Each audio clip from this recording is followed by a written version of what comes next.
what a time we had at the Empower Me Wellness Retreat last year. It was an amazing experience for all who encountered it. It's about that time though. Let's get ready for 2025 Empower Me Wellness Retreat Daycation. Meet us, San Marcos, Texas. Registration is open September 19th. 2025's retreat will be a full day packed with wellness sessions, lunch, amazing fellowship, and lots of surprises. We strongly encourage those who plan to come to make a weekend out of it. Get your hotel room, consider a spa day, find a local walking trail, or just stay in your room, rest, and journal. Now that registration is open, grab your mother-daughter friends, grab your girlfriends, or make a solo trip and meet us there to relax, relate, and revive. Don't forget CamillaAntoine.com/retreat.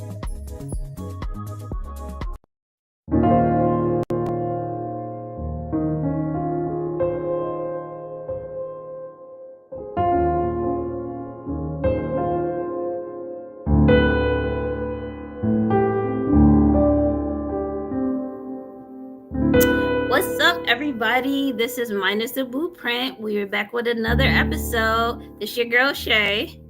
Hey, everyone. It's Franny. Well, Franny, how was your week? How has it been since the last time I seen you 48 hours ago? Man, it has been, I'm so overwhelmed. I'm tired. I just got back from New York, celebrated my son's birthday, my brother's wedding. Yeah, and thanks for coming out to celebrate with him. And then my brother's wedding is Saturday, and I feel like there's so much stress. I don't even want to go into it, but yes, that's it. I am overwhelmed and tired, but still blessed and grateful. I'll just leave it at that. You're handling it very well. I mean, you showing up, like you go from boom to boom to boom, like straight from New York to the birthday, to hosting family, to the wedding. You're handling very well. Wish you could have a blessing. But I do want to shout, my brother and his fiance, soon to be wife, out. Congratulations to Andre and Layla. And, I wish them many, many years of bliss, happiness, and marriage. So I am excited, for the wedding day to get here. It's just so much leading up to it. But we're going to have a good time with all our family, for sure. Congratulations to them. That's what it's about. I can't wait to talk about marriage on future episodes. Maybe we can bring them on. See how the first 30 days go, That'd be a good idea, for sure. How's your week going? My week is busy, waiting to the last minute to do my CPE credit. So shout out to procrastination. One day I'll learn to get it done on time and I'm not rushing. But, definitely thankful for the invite. My kids really enjoyed themselves. It was like, oh, yeah, everyone was so nice. I'm like, yeah. They got to try new things, shocked me a little bit. So good to step out comfort zone. So everything is going all right so far. Good. But, I'm always excited to hop into a new episode. And so tonight our topic is the finance blueprint. And so we're going to talk about finances. The crux of this is financial stability, right? I think that is almost 100% of everyone in life's goal is to be financially stable, not have to worry about money or living check to check. I think I want to start off with the learned behavior of, finances, how I basically grew up. So growing up, I think we struggled, my mom, she didn't really build a career. She had like ins and out jobs, but really didn't like invest in herself from a financial standpoint. So we struggled a lot. It wasn't modeled in a way that I knew how to handle money from a young age. It was modeled from a way of we struggled, we knew we struggled, and we were all a part of this struggle, right? So that was pretty much my blueprint. So when I got my first job, I was living with someone else who was basically a family friend. Again, if you get the book, which I'm hoping to be out end of this year, beginning of next year, you'll see that full journey. But I got my first job when I was about 15 years old, working at McDonald's. And that first check was $115. So when I got the check, he said, hey, we're going straight to the bank. and you're going to put $100 in savings because at the time I was under 18, you could only open up a savings account, and you're going to keep $15 to yourself. So right then he taught me like, hey, it's always important to put money aside. And it was a lot easier to do when you didn't have any. Well, I didn't have any expenses. I probably had a minute phone or something like that because it was back in the day. Couldn't get a contract. That was a big thing back then. It's a little, pay as you go phone. So I didn't really have a lot of expenses. But what it taught me was, let me put a little bit of money to the side because a rainy day will come. And I was able to buy my first car at 16. Well, how was money modeled for you growing up? That's a great question. I don't really think like my blueprint with finances just wasn't there. And I don't think it was out of like neglect or anything, right? It was just that we were raised in that generation of you mind your business. You stay at a grown folks' business. Like we got this. Yeah. So even though we were, without light sometimes and the struggle was real, we still just trusted that, our parents would take care of it. But we're not going to be like, you need to go ahead and get these lights back on. What's up? Like we're not, didn't dare question our parents, but, always, they definitely always found a way, but we never talked about, credit or having a savings account or, 401ks. Like those conversations just didn't come up. And so that could have just been because they didn't have those conversations with their parents or whatnot. But I kind of just learned my way through life, how to deal with stuff. Probably harder than I needed to, right? Like falling before I actually learned, how to manage money and whatnot. But I always was very motivated to get money. I had a dog walking business when I was younger. Started on my own. I remember wanting to do a kids magazine, like I can't remember the name of the one. Young entrepreneur. I can't remember the name of the magazine that was out around like. Is it Word Up? Or is it before that? It was Word Up, but it was there was another one. But whatever it was, I'm like, I need to do like a magazine like by kids for kids. And so that dream kind of dwindled. But yeah, I was always like thinking of ways. Now that I think about it, I always was thinking about like ways to make money or whatnot. But really not understanding the value of a dollar because that's different, right? Like you can make all the money you want, but if you can't manage it, if you don't know how to deal with it, you're gonna be, making as much as you would if you weren't, if you didn't have a good paying job. So I definitely have a lot of stories growing up where I was just like, damn, like you just dwindled away that money, even like with college, right? Having those big refund checks. The downfall of the refund check. I definitely get that. Did you get caught up in that, or were you already at the point in your life? No, I was 18 going to school and they handed me a bunch of money. Like, what is this for? But I want to backtrack on one thing too, because I did say when I talk about like growing up, my first 11 years I lived with my grandfather. He worked at GM.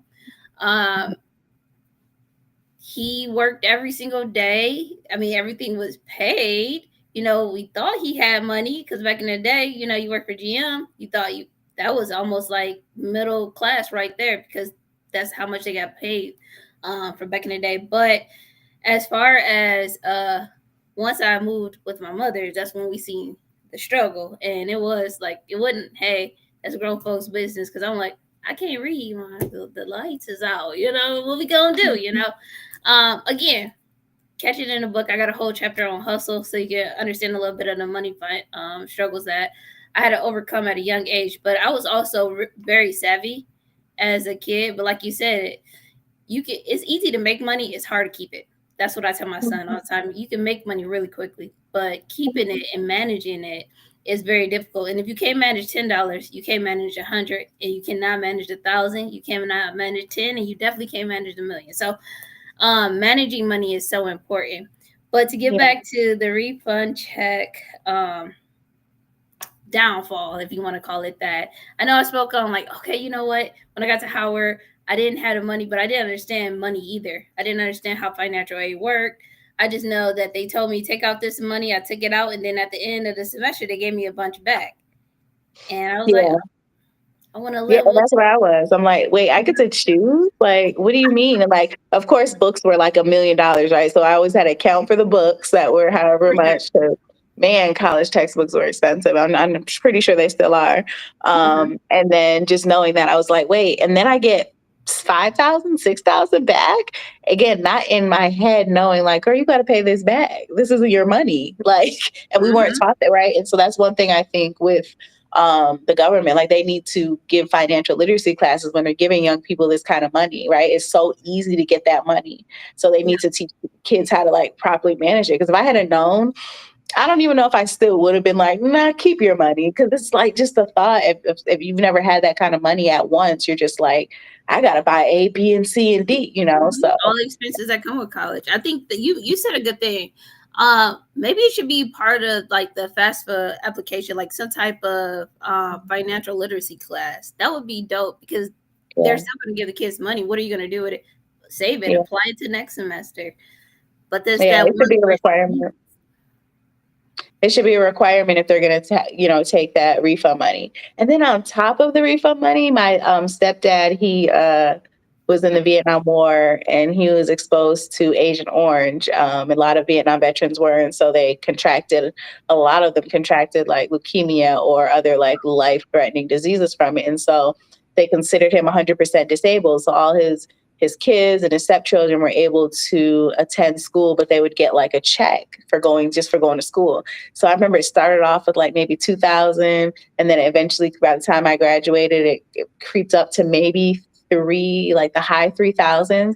But when I first got it, it was like a big lump sum because I had back. They gave me retroactive, and Mm. it was almost 15,000. I didn't know how to act. Okay.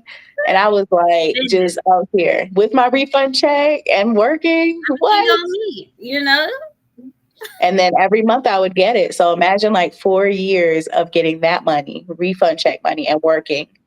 Baby girl, what did you do with it? And I'm talking to myself. Did What your did you did your mom know, like, did your parents know you were getting a refund check? Did they sit you down like, hey, you getting all this money? This is what you should be doing, or were you telling them, or did you keep it to yourself, like the amount? I've always been private about money. I've always been private about money. So I got yeah. the check, but y'all don't know what it is. You go get that bag real quick. Right. Right. So I don't even know if I would again, don't know if I would have even listened at that age. Like this is a Yes. chunk of money in my account. I got things I need to do, right? And then I also was at the dumb age of like had a boyfriend and, I don't want to say taking care of him, but taking care of him. So just dumb money decisions that kind of I'm hoping to be able to, because I've now, gone over that hump, that's now going to prevent my son from having to go through the same mistakes. And so Yeah, I think that's that's one of the mistakes that I had also was taking on too much debt, almost living above my means. I think like when I was working for probate court, so for a while I worked for probate court while I was going to school. I was okay. I never took on debt at that like my early 20s. I didn't take on much mhm. besides just my student loan. And I remember always being proud of the fact um, that I didn't take that on until a friend convinced me. I think it was like we were working at Hewlett Packard, and they had a credit union inside.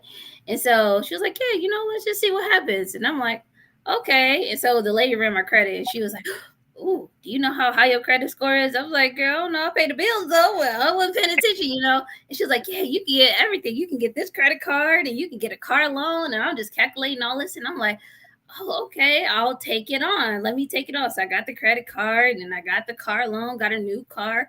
So I was just acquiring all this debt because I thought, hey, I needed this because I'm at this quote unquote status. So I started to live above my means, which put me in a bad situation because now I have more debt than I have income. So I'm almost living paycheck to paycheck at this point. Like all my bills got paid, but it wasn't nothing else left over. So now I'm spending on a credit card to get things that I want, more things that I want, because I can justify, oh, I can make the minimum payment.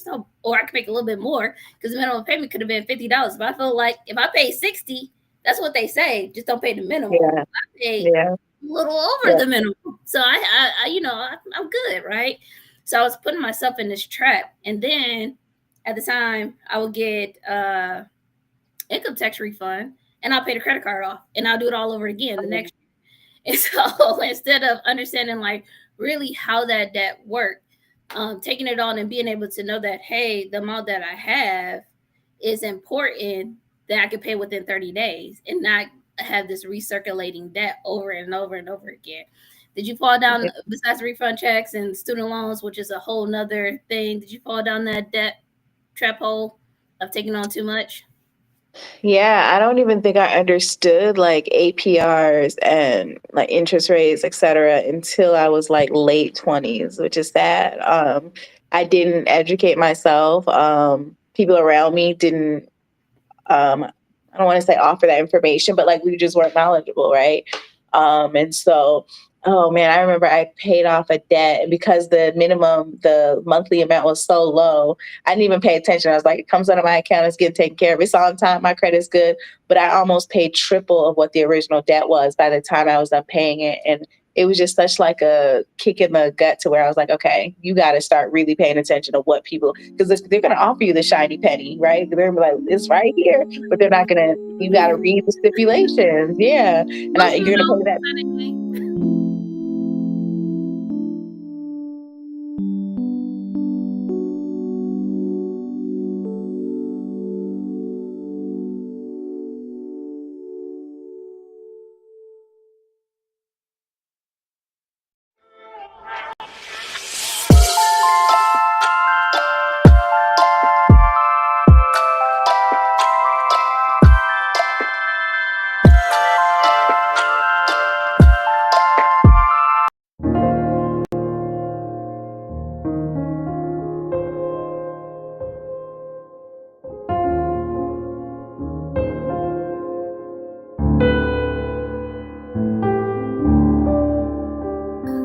Yeah, you're gonna pay that penny off for 100 years. So, yeah. So, like I said, a lot of my financial mistakes for sure have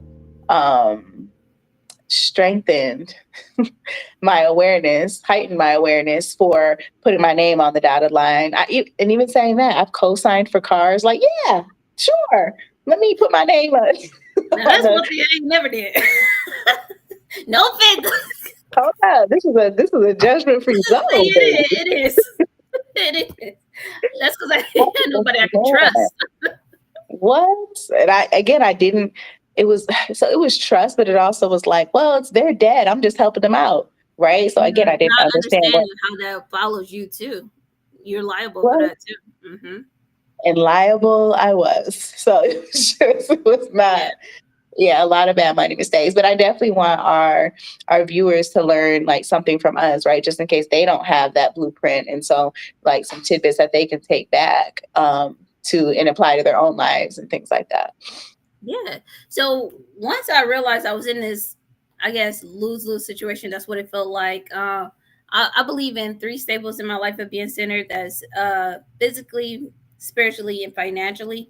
And if any of those are off, that contributes a lot to the mood I am in. So realize living a paycheck to paycheck is depressing. It feels like you never have enough. Like financial stability is so important to your mental health, just because in it your quality of life, right? Because if you're struggling, it just feel like it's just the worst feeling, right? So what I had to do is learn how to budget, right? Well, for one, what was I spending it on? Why did I feel the need to have to spend more than what I was making? And I think it was tied a lot to my emotions and tied a lot to this perceived status that I thought I should be. I want to hang out and do what everybody else is doing. And so I used my credit card to do that, or I, whatever, took on more debt that I needed to be in this whatever perceived status I felt like I should have been in, right?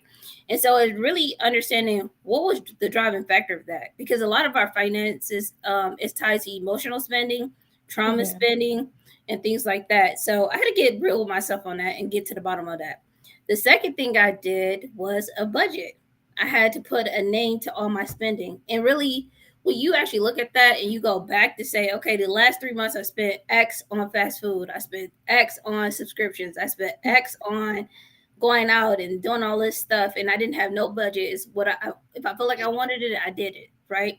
Because the money was in the bank account. So I had to put a name to it.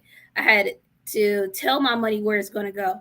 So each check I budget where I was going to put this, how much I was going to do this, because it wasn't that I wanted to have a boring life. I just needed to have a bucket of how much I was willing to spend so I don't overspend, right? How about you? Like, how did you overcome that? So I have to shout out my cousin because she does something in finances, right? I don't know what anybody does, but she does something with numbers. And so she something with numbers. Granny And don't so know nobody's job. She know they work I, in the industry. I don't. You said you work with money, okay? So you do everything. But no, but I have to give credit to her because she kind of helped me organize, and I did. I created a budget as well, and so now what I do is track my finances. Like I have a budget for each month.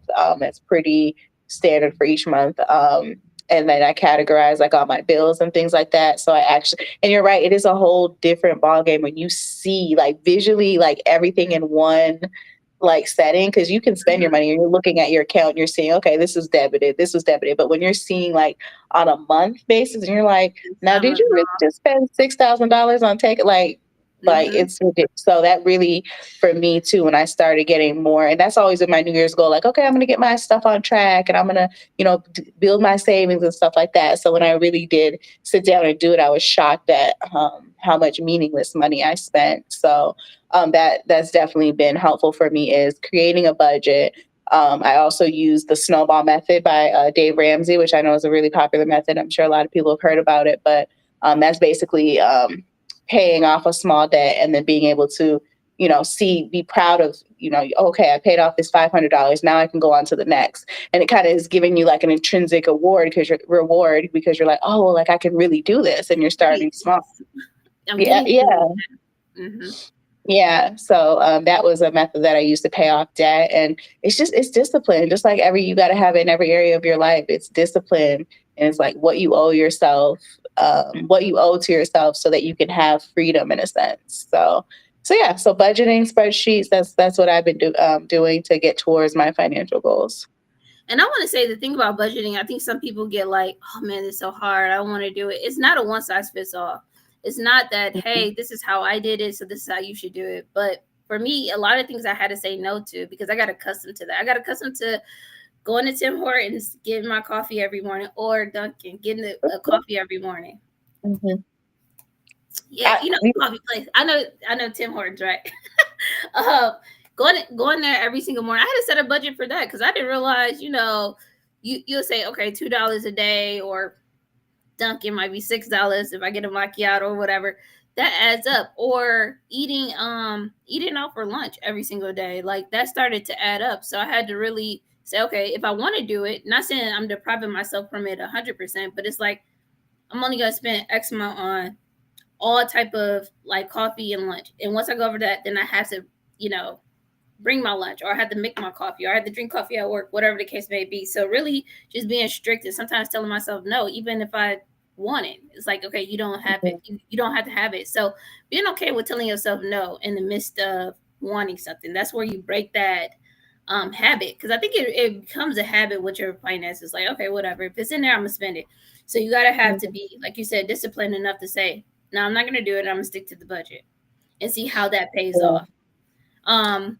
And I think during COVID, like I became like that also helped with discipline because you couldn't go out to eat with friends. Like you really had to eat at home. Like you were stuck in the house. So you kind of had to adapt to a new lifestyle. And so I remember that was probably my biggest period where I saved a lot because I wasn't spending money on gas. I wasn't spending money on eating out. Like, because when you go in the office, people are like, okay, what do we have for lunch today? I know you could have brought your lunch, but then somebody like, oh, let's go do this. You like let's go. Right. Yeah. Right. Yeah. So it was like COVID was probably my best period of spending money. And so it's just like, even in those circumstances that let me know that I'm disciplined enough to do it. I just got to push myself instead of like, I don't have to have extreme circumstances to do it. You know what I'm saying? I just have to have that discipline. So, yeah, the no is pretty big. And I will say this, and I think I said in the travel episode, I just have I teeter-totter, right? Because I know I work hard. I work very hard. And so I think, and when you said emotional spending too, like my emotions is like, well, damn it, I done, worked myself to the bone this week. I deserve to like splurge a little or, go and spend $200 on my nails or I don't spend 200. Okay, I Oh, have no, once let's or see the twice. nails. Let's see the I nails. Just kidding. Okay, but that's for the wedding. But I have once or I For have the once or special twice. nails. I'm just kidding.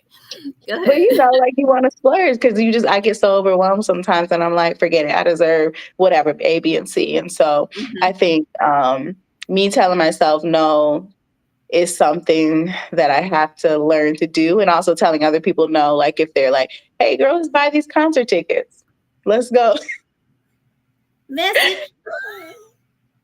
And I'm only laughing. I gotta tell them why I'm laughing because everybody. Okay, I hope you guys all heard the announcement of Brandy and Monica coming on tour. Me and Shay are so that was our error. And I was like, girl, how much you want to spend on these tickets? Because I'm ready. Like, And so she listen, gave. I So had to she give gave. it to you. You would have had us on the stage, and I was like, dang, I don't know if I could have afforded that. I don't know if that was right, but I'm trying to be on stage too. Look. And so she gave me a budget. And I'm going to be honest, y'all, I have not texted her back the price of the ticket. And I'm going to let, I went over a little bit, but we'll talk about that off air. I went Okay, over a little okay. bit. You know what? I had a feeling, but it was okay because I knew in my mind I was good. I told you a less amount, but I did give you a price Oh, for Mary, and I knew the amount that I gave you was less than what we spent on Mary. So I was like, let's just see what she did. okay. Okay. Come on, Jedi mind tricks. So, but no, saying no, like even like I said, if Shay didn't want to go to the concert, obviously, I would have accepted that. But saying no to myself, saying no to other people when they're just like, let's fly to Dubai, right? That's my big thing. So I'm like, I have FOMO. I'm like fear of missing out. I want to live this life, and I'm Yeah. like, well, what if I die in a plane crash tomorrow? You know what I'm saying? Let me just spend my money. Yeah, God spare life. God spare life. I don't, whatever. But I'm just saying, right? Just like with traveling, like I don't want to say no because I want to experience everything, but it's also setting yourself up and building a legacy is important too. So, And I want to yeah. touch on that too. It's not saying no, like you'll never be able to go to Dubai because I'm going to be in Egypt. Like I told you before, like that image of the old couple. I don't know why it haunts me for some reason. Sitting outside the pyramid because now they finally got to the pyramid is something that's a nightmare, and I just keep that in my mind. But I think that the reality is doing those things responsibly, right? Being able to go to that concert responsibly, being able to go on these trips and not, hey, I'm going to spend my rent money. Because there are people that are out there that would neglect the things that they need to get done for something Yeah. that they want. And what we're trying to get to and hopefully educate people on is how do you get what you want without sacrificing your needs? And I think budgeting and saving is important. Like if you're going to go on a trip X amount a year, you look at what you spent on the last year, already set that up for your budget. You do it like the thing about when you have to renew your medical insurance and stuff like that, they set that budget up too, like a couple months before, like, hey, it's about to go up this amount. You already know that you got to allocate for how much is about to go up in the next year. Do the same thing. If you're saying like, hey, you know what, these are the trips that I want to do, so get comfortable with planning ahead and get comfortable with a little bit of wiggle room. A budget doesn't have to be tight and suffocating.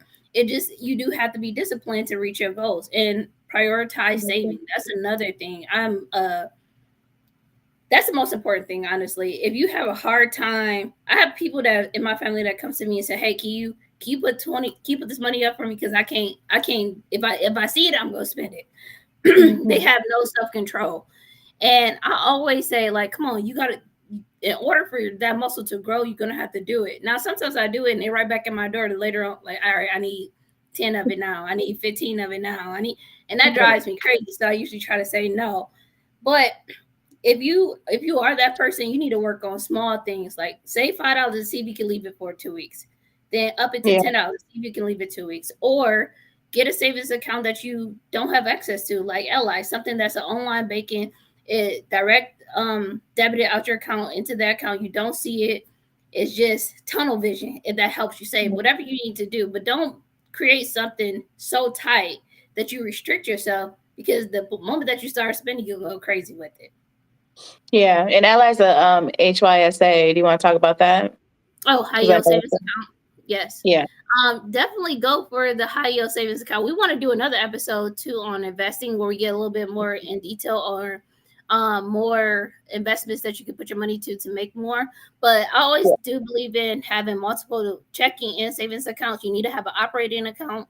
I always feel like at least 2 months of your expenses in there, if you can get up to, that's a good goal. Hey, I want to have 2 months of expenses in my operating account, nothing more, because then your money is not making money. So then you move the rest of it into a high yield savings account. So while it's sitting there, you're actually earning something on it. Yeah. Yeah. And I like you, I have a few different accounts.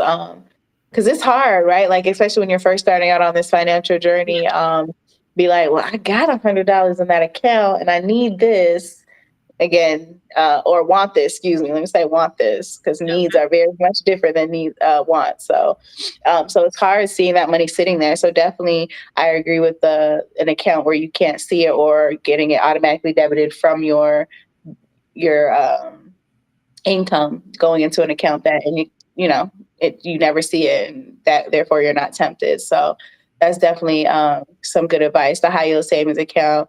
I can't remember which other one I use, but if I remember, I will drop it in the comments when Or we. just Google it. I mean, any type of high yield savings account, look it up and see what fits you. Because again, I don't believe financial goals is a one size fits all. What works for me may not work for Franny, and what works for Franny might not work for me, and what might not work for the next person. So you have to be able to customize it. And if it isn't working, if that budget isn't working, you can always adjust it.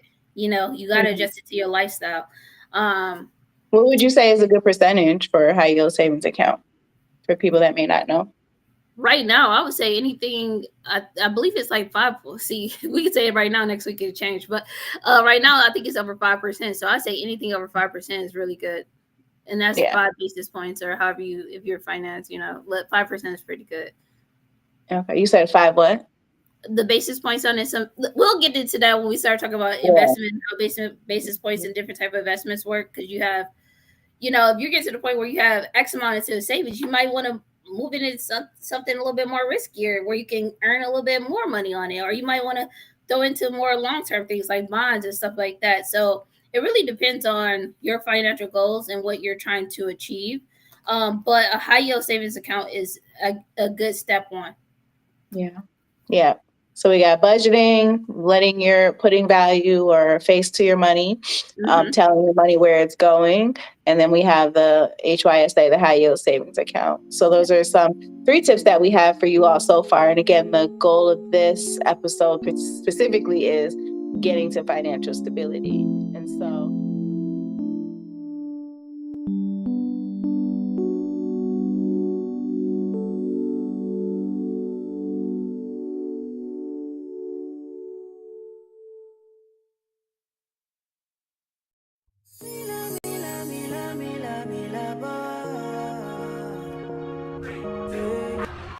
what a time we had at the Empower Me Wellness Retreat last year. It was an amazing experience for all who encountered it. It's about that time though. Let's get ready for 2025 Empower Me Wellness Retreat Daycation.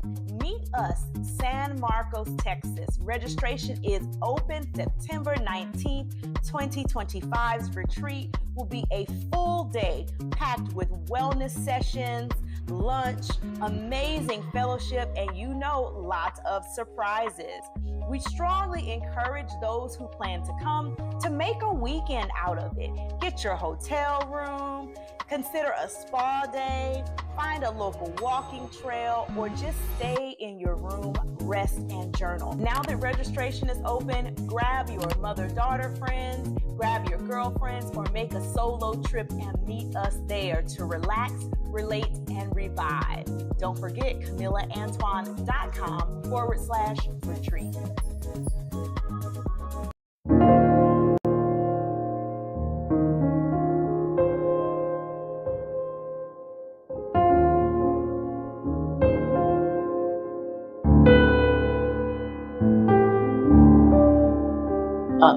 I think another point that we wanted to touch on was about, teaching just the basics, teaching our kids about money. And so what have you begun to do that's different from how you were raised? Yeah, I think that my introduction when I first got my first job was the perfect example of like, all right, straight to the bank, put it in a savings. I did the same thing with my son. He wanted a PlayStation 5. He was so this was a few years ago. I could not find this PlayStation 5 anywhere. This is where they were flying off the shelf, and I wanted to get it for him so bad because I was just like, oh, he wanted, I'm gonna get it for him, you know. Yeah. Um, but Oh, I'm actually before blessed. Go ahead. okay, I gotta pause you because when we said no, say no to your kids. Those are the ones that are bleeding you dry. For real. Because I But was gonna say it and I forgot. Because I so and they're can't. like, "Can I have it?" And you like, What? And then you're like, no, but then you go back and you get it trying to anyway. justify it. Ooh, Let me take a little bit okay. from this, a little bit from that. But yeah, So none of so them we got crumb his snatches. little bro friends.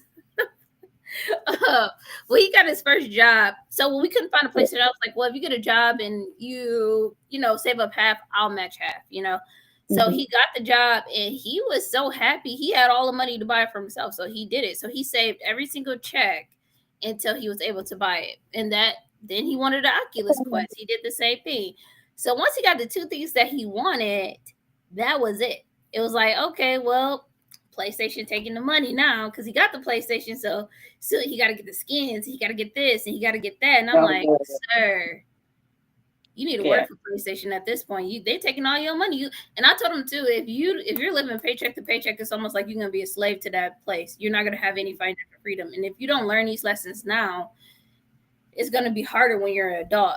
You're gonna struggle a lot. And so, teaching them how to budget.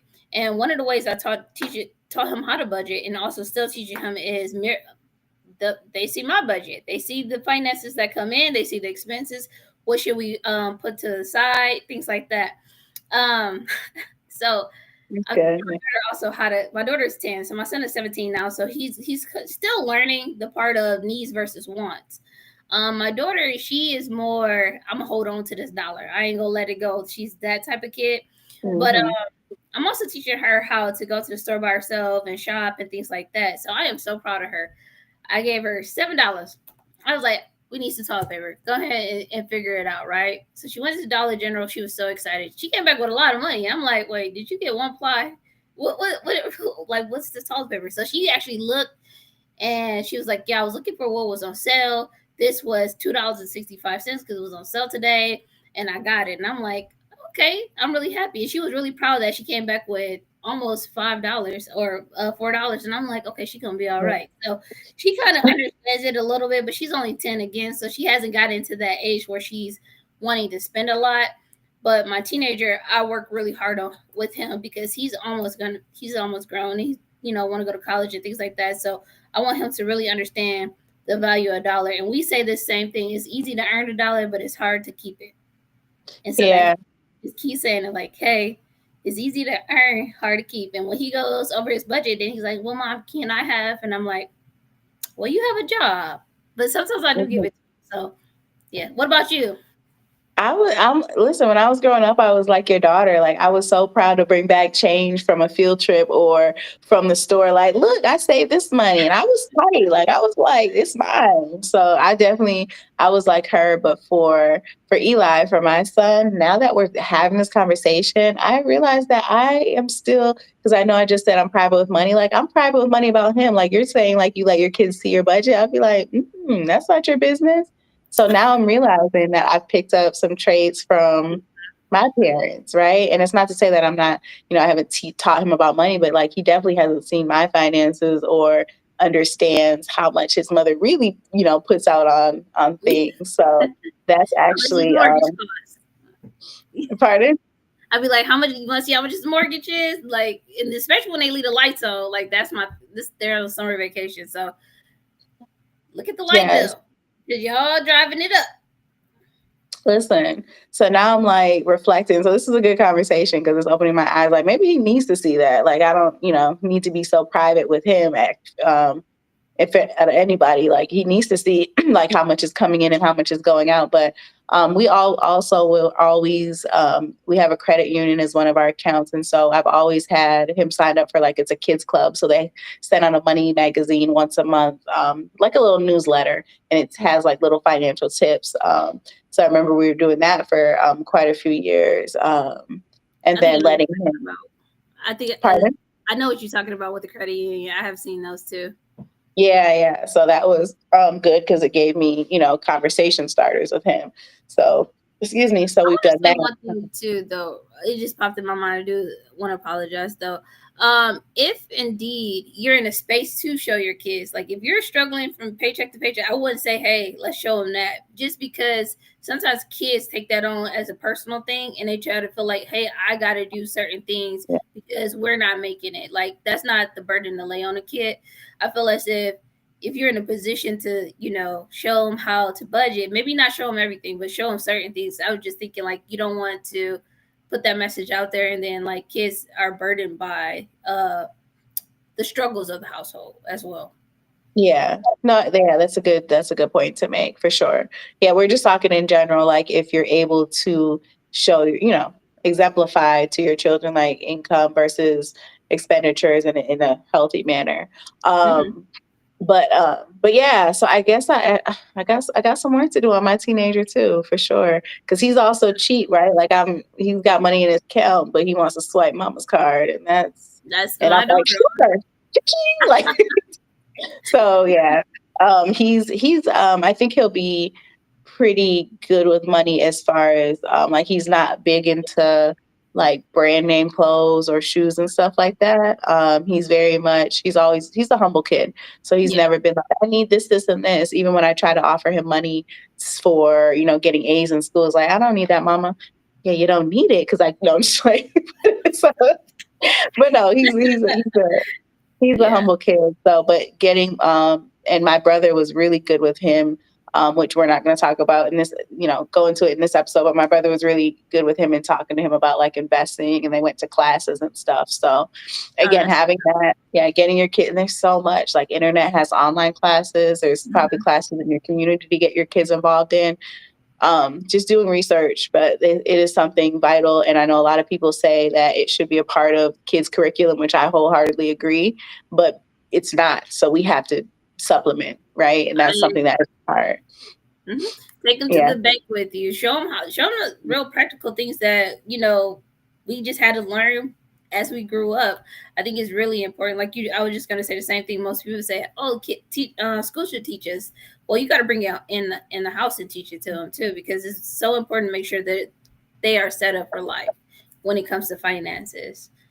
Yeah, I never want to blame it. Be like, well, the school didn't do it, so sorry, kiddo, you're on your own, right? Like that's our responsibility to For make sure. sure our kids have as much knowledge, especially in this day and age, right? Like it's too much out here for us not to make sure our kids are getting, knowledge about it. So yeah, I definitely recommend for your kiddos, get them involved in some kind of financial literacy. There are free ones, even the local library. Like people don't utilize the library enough anymore. I There's agree. so many, there's so many things at your local library, and having open conversation. I think honest, open conversations with your kids about money too. Don't be scared to talk about money with your kids. That's another thing that One I other would thing say. too, if you're in a good position with like debt and credit cards and things like that, you can always add your kids to your credit card so that you could be Yeah. building their credit as you're doing things. So that's another thing too, to set them up for life when we're thinking about, okay, when they're 18, they don't have to start from scratch because you've done the things that you needed to do to make sure that their credit is good, and also teach them good credit management. I tell my son when he's like, "Oh, can I borrow?" I said, "You can borrow it, but it's gonna make your future self poor. So be very strategic on the money that you borrow and how you go about it. Don't get too comfortable with it if you cannot afford it, because what you're doing is, hey, you might get, I don't know, $300. Now you about to be $50 less. Did you budget for Mhm. that? Things like that. So Yeah. credit And that management. that's what me into saying because I have had conversations with him too about using a credit card. And again, it comes back to like reading everything, right? So, and this is me learning this at a late age about credit cards. Like, yes, they'll give you the money up front, and then in order not to pay interest on it, you got to pay it back within a certain time period. So this is for people that still may not know. Make sure you're aware of your credit card's closing date, because after that date, if there any debt that's still on that credit card, you're going to pay over whatever your APR is, right? And right now I think it's 20% is kind of average, 25, 27%. on top of the debt that you already owe. So be very intentional about spending your credit card. And for me, I've in the last few years now have gotten use my credit cards as leverage. So now it's what I use to spend because I know I can earn points, I can earn Yeah. miles, and that's what you have. That's how you spend money, not with debit cards because you're not gaining off of that, Yeah. right? So as long as you can put that money back on the credit card, so even if you want to do it for gas, like I have a gas credit card, Mm-hmm. use it for your gas, but make sure you're paying it back. Yeah. So In its don't do anything entirety. in its Don't have entirety. it. Don't put something on it. You got to put all of it on it Yes, and like make put sure you're paying it. $5 more. No, pay it off. Yeah. And one thing I forgot Yeah. about this too.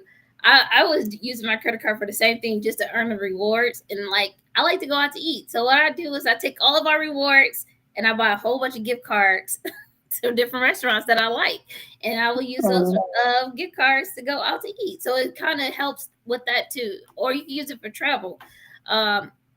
It's a bunch of different things you can use the rewards for. Yeah. Yeah. Yeah. Just make it work for you. Credit does not have to be scary. I know those words, Experian, TransUnion, like I know those are scary words, but you really can make credit benefit you. You just got to learn about it. Learn about it. It's not going away. This is how y'all beautiful country is set up. So it's Okay. not going nowhere. You got to become best friends with your credit. Mm-hmm. Like you said, a good thing though. Use the credit card for your daily, your monthly bills and pay it off there. Use it to your advantage. That's a good point. Yeah, definitely. And I like the idea of adding the as an authorized user, your children as an authorized user. What age did you add your son? 14. 14. I didn't see it. I didn't know about it until he was like 16, I think. Not 16, I'm sorry. He just turned 16. I didn't know about it until like a couple years ago. And I'm like, you can do that? I didn't know about it until somebody told me about it. And I was like, okay, let's do it, you know? But if you're adding them as an authorized user, you have to make sure you're in good credit standing, right? Because you don't want to. It's like back in the day, yeah, my mom put this in my name. Now they credit messed up. That is true. Yeah. You got to make sure you're doing good. That's step one. If you're struggling with it, don't mess them up. Like get yourself in a good space first, and then once you're consistently doing good things, then you can add them on. If that's your goal. Yes. Yeah. Just to be just responsibly, spend responsibly, save responsibly, all that. And there's a book that you had mentioned before, and I know you mentioned it and I ordered it, and of course my mind's going blank. Yes, I got a couple resources for people out there. This is a good one. Hopefully it doesn't come inverted. It's called The Psychology of Money, and this is by Morgan Housel. Or Housel? You hold it up. I can see it in the camera. Okay. Yep. Sorry. Probably can do an image on this, The Psychology of Money.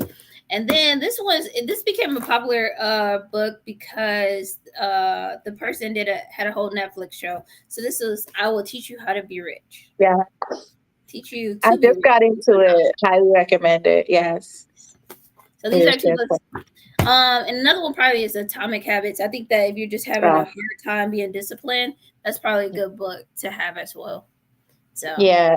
And I think like with anything, and I used to love reading when I was younger. Like I used to lay up in between my mom and my stepdad in their bed reading. And then I lost the joy of it because of responsibilities of life. And so in the past couple years though, like I've been really, getting back into the joy of it, but more for learning now, like not like, nasty romance or anything. Yeah. So more into learning. I think you should pick up a book, you should be reading at least 5 to 10 pages a day. Now out of 24 hours, that's nothing, but you should be reading something that's enhancing your knowledge, that's going to take you to the next level. And it doesn't have to be about finances, but something that's going to improve your lifestyle. And so finances is something that we all need to be aware of. And so just taking time. 10 pages is maybe 30 minutes out of your day. You could do it while walking, or, you're laying in the bed. Get off of TikTok and Instagram, read that book, because you want to be able to make yourself knowledgeable so you can have that lifestyle you want when you retire, when you get older.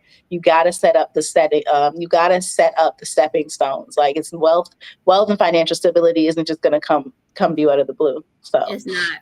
And if you don't want to pick up the physical book, it's always on Audible too. So that's if you prefer listening to it. Some people have a busy life, so get it on Audible.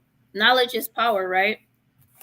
Yeah. So, and you know what I found with reading too, like some books I can listen to and some like I can read because I'll find myself falling asleep or having to go back and read the page like, oh shoot, I forgot. Or I don't even know what I read because you just find yourself reading the words. So for me, more of those kind of books, it's audible for me. Like I enjoy hearing them while I'm cleaning or whatnot or driving or something like that. So, so that's a good To me, recommendation. I'm the opposite. These type of books I have to, because I need to jot down some notes. I might want to highlight something. Like this one got my little sticky notes in it and stuff like that. It's like I'm studying. So it's different with those the books I do for fun. I like to listen to because I can do everything else, and I might like, oh, I need to go back and listen to that, or I might miss something. I can rewind it, but it's not nothing I need to hone in. But everybody's different, so it's different options out there. There's no excuses. And if you don't got Audible, you can get. I think the local libraries even do some type of audio books if you have a library card. Yeah, there you go. All right. So what is our last pieces of advice? And again, we're going to come back with more episodes about different areas of finance because there's so much to cover. It is. Yeah. But Shay, what do you want to leave them with this time? I just want to leave with the importance of financial stability. The main thing is having a budget and having a savings and being disciplined. Those are the three things I think I want to leave with. And have that budget breathe a little bit. Don't have it too tight where you feel like you're gonna mess up. Let it breathe a little bit. Let it maneuver to where you at. And if it's even with the savings, if it's $5, $10, don't try to do everything at once. Like small things, work your way out of it. It's feasible. You can get out of this. Especially these are the people I'm talking about living check to check that feel like, oh man, I'm overburdened. It's feasible to get out of. Yeah, I don't care what kind of money you make. Like you can do it. Small habits lead to big outcomes. My last piece of advice is scare money don't make no money. No, I'm just joking. Mine is knowledge is power. Seriously. So you don't know what you don't know until you don't know. So you gotta again just increase your knowledge, get out there and educate yourself so that you can have this amazing life that God has promised to you. So it's a lot of knowledge out there. Yeah, so good discussion, Shay. I am excited to continue this series because we definitely are going to come back, like I said, with some more information for you all to grab some nuggets because we want to see everybody thrive. For sure. Learn from our mistakes. So that is it from us tonight from MTB. If y'all have some stories of finance, stories that you guys want to, definitely post it in the comments. Find us on social media. Let us know. Let us hear your stories, or if you had a way that you came out of it that we didn't mention. Share your story. You can help somebody else. Yeah. All right, everyone. Good night. We'll see you on the next episode. Bye-bye.